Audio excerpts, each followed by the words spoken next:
I'll say it up front. Business is a man's sport. Sorry, not sorry. Sorry for everyone I offended by that statement. But it was built on masculine traits: aggression, assertion, grind. And for years, since I was a kid, I rejected anything that felt too feminine. Right? When I was really little, I had tap shoes and, I had frilly dresses and stuff like that, of course. But once I got to an age where it kind of more the young elementary school age, I really rejected anything that felt too feminine. And that was really until my own biology forced me to rethink everything. And just to let you know, this isn't a manifesto for every woman. It's one founder's story. And I think you'll see maybe some of yourself in it.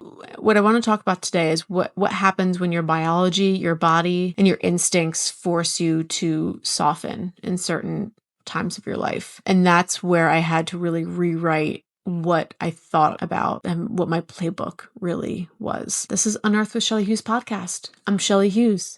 In this podcast, we talk about the good, the bad, and the ugly of owning a profitable, passionate brand. I like to talk about the wins, the losses, and most importantly, lessons learned about what it means to build the business of your dreams. And I want to state this truth that I really have always leaned into those masculine traits. I don't know why.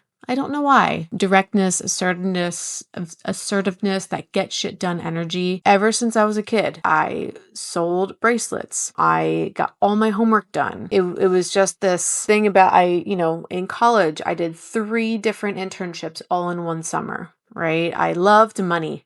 And even now, some of my closest male friends often tell me that I don't show all that much vulnerability. I'm like, what do you mean? I'm super vulnerable. So I don't really see it all the time, but this isn't about rejecting masculine traits. It's about questioning whether business leaves space for the feminine. And I had a really great conversation with Nicole Howard on the podcast. We had a 2-parter podcast. It was a couple months ago. And she's very good at this. And I learned a lot from her. I had her on my podcast, but I was learning just so much about how she approaches this topic. So I want to talk about masculine kind of defaults in business. In my entire career, I had very little, I did show very little vulnerability. I was always composed. I was aggressive and really seizing opportunities. I was direct. I had no fluffy communication. My last job, I was actually described as curt in my emails. Might have also been because I was annoyed at people and didn't give lots of, shits about what they thought. So I probably wasn't the most fluffy and gentle in my communication when people weren't doing their jobs. And I was always willing to push myself to the front of the line. As a woman doing these things, you don't get always the best reaction to them, right? It's you're called bossy, you're called all these things, right? If a man does it, it's a different story, right? They are being a leader. They are being direct in how they communicate. In no way was I ever a bitch, but I was just very direct, and I seized on opportunities when I saw them. And more broadly in business, there are lots of masculine traits just in business in general. There's a 24-hour linear cycle when it comes to business. You show up every single day. You grind every single day. You do the same things every single day. Constant output, that forward motion is always kind of at the forefront. Assertiveness over really trying to be receptive, and competition over that collaboration. These are all the things that I saw a lot in, some of the startups I was at, and that kind of thing. And this all sounds negative, right? But it's not. This is why the United States and capitalism are 2 of the greatest elements of our world. It is why we are able to have the things we have, because there are people with these traits.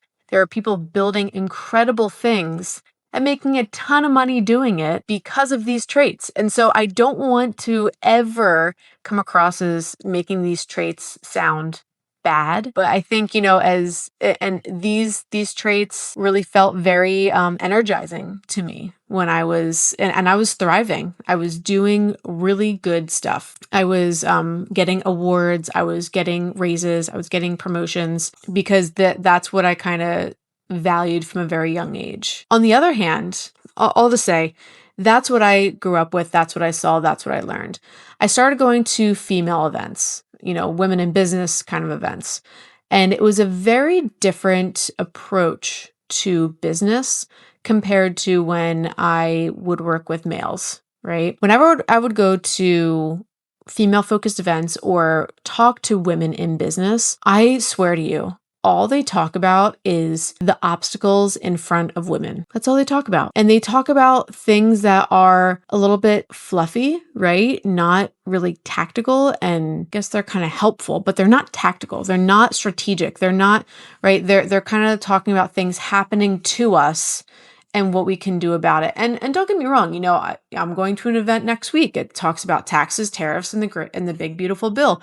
Yeah, that talks about things that are happening to me, but that event would never be held by a woman, right? Would never be held by a female focused organization. And there was one time, it was early in my entrepreneurship career, where I was at this event and I literally had to text my husband, I need to get out of this room. And it was the first time I really realized that. It was this fireplace chat with an accountant and a lawyer. And don't get me wrong, I'm sure both are very male-dominated industries. I'm sure very challenging being a woman in those industries, but there was such a heavy focus on obstacles and harassment and systemic barriers and all that kind of stuff. And I heard this over and over and over again, but everyone in the female entrepreneurship space say, you have to get in rooms with other female entrepreneurs. And I was young at the time, and I was like, yeah, but I can do that.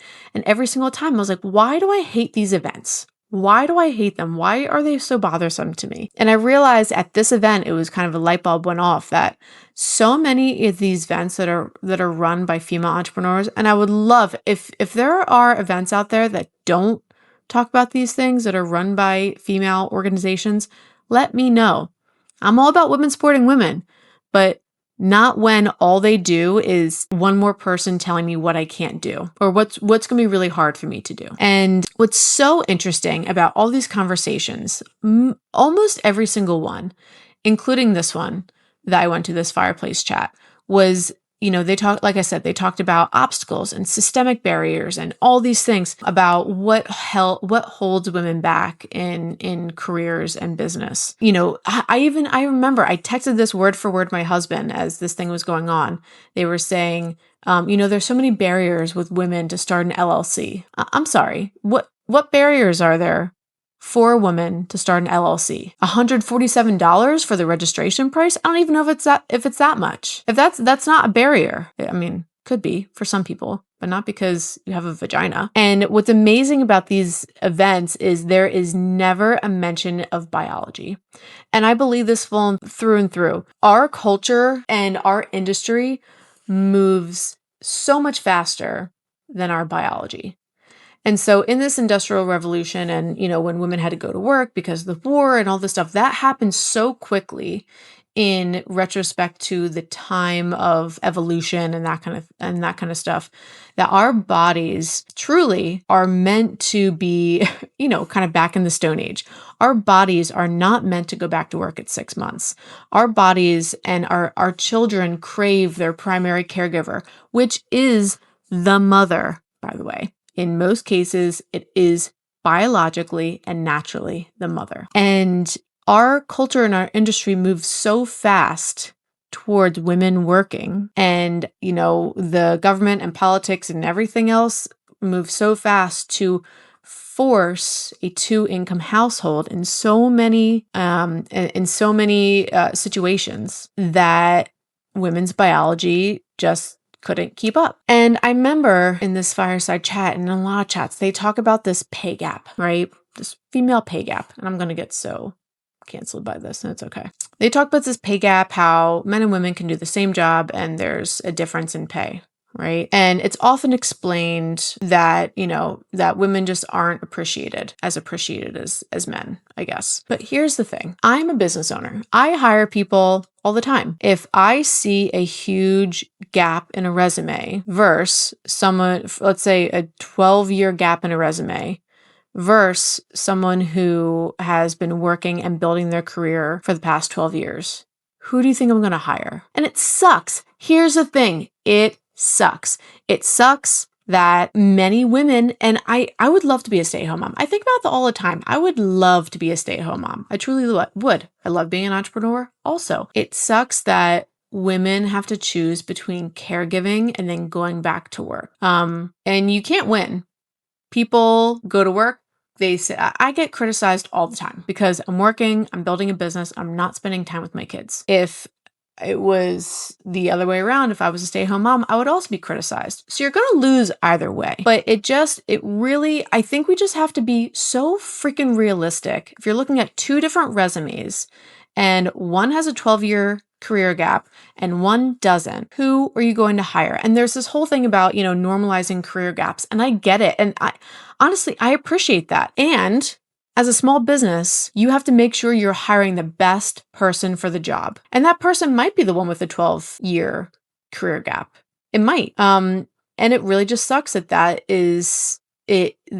gap puts such kind of a red line on many, many women's resumes. But what does that do to the pay gap, right? As a man, continues to work through his child producing years, right, and beyond, he's going to continue to get promotions. He's going to continue to get raises and that kind of stuff. But if a woman, even if she's out of work for 5 years, she's not going to have those same opportunities. So, and I've never heard it explained that way in these women's events, how, hey, we have to be realistic here. And it sucks, right? Yeah, okay, there might be a women's pay gap because of sexism. Okay, that might happen, a fraction of a percent of the time. But really, it comes down to women who should pridefully choose their family over their career. And they should in so many situations if they can financially do it. But that's not said. It just talks about the systemic issues going on, right? So that bothers me a lot when we don't talk about what's right in front of our faces, of that our industry has developed so much faster than our biology has, and women are still the primary caregivers. And it's okay if these women have to work. Biologically, it's not the best for everyone involved. It's just not. And it's just so interesting how men at their conferences talk about pushing forward, where women's events too often focus on what's holding them back. And I push that some of these female-focused events, whom I really want to support, they start truly talking less about the soft fluff and more about really what's going to make a difference in these women's careers. So, and let's be real, biology, I've seen firsthand biology clashing with business. I would walk into business meetings with an 8-month belly. I would make keynote talks with an 8-month belly. Everyone is looking at your body in that situation and not your pitch, not your speech. I literally have to go in, I would have to make a joke about my big belly to get people to ignore it, right? Because if you don't point it out, because you never ask a woman if she's pregnant. If you don't point it out, that's all they're going to think about, and they're not going to listen to you. In those seasons, few contracts were signed during that season. But what's interesting is that wasn't the case when I was pregnant during COVID, and it was just Zoom from here up, right? I literally had a client that I pitched him, I sold him, signed the contract, started the project. He didn't know I was pregnant. He didn't know I gave birth because I gave myself about a 1-week maternity leave. And he first saw my baby just a month or 2 old in a meeting. He's like, we've been talking for the past 6 months. When did you have a baby? That's so freaking weird, right? Like, why would it's very odd. You have this relationship with someone. You see them from here to here. You don't know they're pregnant. You don't know they gave birth. And here they are with like a 2-month-old baby in a meeting because the baby had a nurse or whatever it was. Super weird. I hid my motherhood out of fear because most of my clients were men. And those are the business owners and business leaders who hold the purse strings. LOL. And I see that and I reflect on that. I'm like, oh, that was so awkward, Shelly. Why did you do that? But I did it out of fear back then, and then it's going back into, leaning into your feminine, right? And I'm really, really working on that. I didn't really know what that looked like for a long time, but just recently, my husband is going through some family medical issues, and he's like, well, Shelly, when you're trying to support people, all you do is bake and do their laundry, and you turn into a domestic housewife. I'm like, Weird, weird. And so I think I think what I'm learning is that femininity is about giving, like especially if you're a Christian woman. It is about being that selfless person, right? Because it made me feel good to be selfless those few weeks. Again, sustainability, we can talk about that for days. And two, when I went back to MMA after my kids, when I would get punched in the face 2 months after giving birth, my body and my hormones physically forced me to soften. My body and my hormones did not like being punched in the face 2 months postpartum. And so, and that was in very physical ways, my body told me that it didn't like it. Mainly crying at sparring. That was so fun for me. And I say this like, oh my gosh, I'm looking back, this is so ridiculous. But there was such an identity shift for me when I had kids. It's so much having kids forced me to soften, and it forced me to realize that kind of what I said at the beginning of this chat was balancing the masculine drive and those feminine rhythms in business, in life, in MMA, and figuring out how biology forced me to rethink how I lived my life and how I ran my business. And, what's so interesting is I tell my team all the time that, so it's so funny. I'll bring up, there was a LinkedIn post that someone on my team sent me, and he said, "This is why you're different from every boss I've ever had." And I'm going to actually bring it up right now. So this LinkedIn post says, "If there's a problem, I trust my team enough to solve it. Can you say the same? Here's how you know how you actually trust your team. 1, you delegate outcomes, not tasks. You let people fail and recover. You don't chase updates. You build systems that make progress visible without constant check-ins. You listen before you fix. Trust means assuming competence, not control. You celebrate ownership. One of our core values is extreme ownership. When someone takes initiative, you don't question it, you support it. And then you sleep well because you know things are handled even when you're not watching." And I sent this to the whole team. I said, this is a perfect example of what I'm trying to achieve. We're not perfect yet, but when I make those focuses, I'm trying to get to this goal. And he said, "I've had so many bosses that could learn from this, but if you try to bring it up to them, they'd find 25 ways to tell you why you're wrong." And so I like to think that, and all of his bosses, by the way, they were all males. I'm not saying male bosses are bad, but I'm trying to find this amazing androgyny that comes from connecting the masculine and feminine to build an amazing business, and to become a really, really great leader. So the bigger lesson here that I've kind of learned is, men run on 24-hour rhythms, women run on 28-day rhythms. There is, figuring out how to harness cycles as superpowers, not excuses. Weird thing I'm trying to figure out right now. I don't know. For some reason, my light isn't working, so sorry about that.